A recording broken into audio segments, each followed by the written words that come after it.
Here we're going to solve a system of equations using the elimination method. And it's exactly as it sounds, elimination. You think of the word eliminate.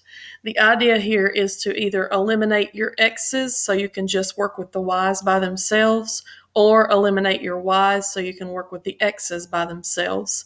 In order for them to eliminate, they have to be opposites of each other.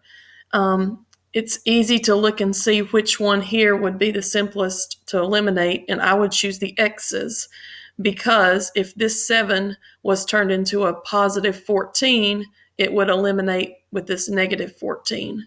So in order to turn this 7 into a positive 14, that means I have to multiply everything in that equation by 2.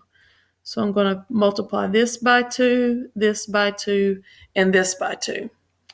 So to keep it straight, I'm just going to rewrite the first equation.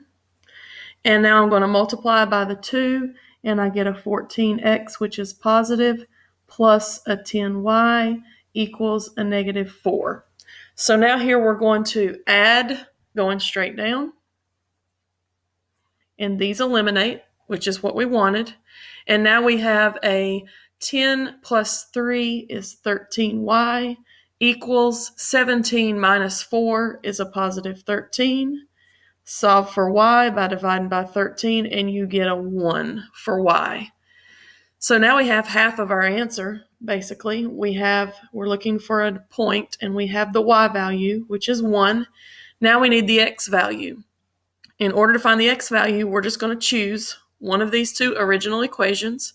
Doesn't matter which one. And we're going to try to solve for the x by plugging in 1 for y.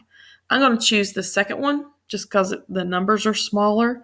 It really doesn't matter which one you choose. If I choose this one, all I'm going to do, I like to rewrite the equation that I chose again, and now I'm going to replace this y with a positive 1. So I have 7x plus 5 times 1 equals a negative 2. So now all we have is an x to solve for. 7x plus 5 equals negative 2. Subtract 5 from both sides. We have 7x equals a negative 7. Divide both sides by 7, and we have a negative 1. So that's our other answer. So our final answer solution would be the point negative 1, positive 1, which means if we change both of these into slope-intercept form, y equals mx plus b, both of them, and graph them on a graph, they would touch or cross at the point negative 1, positive 1.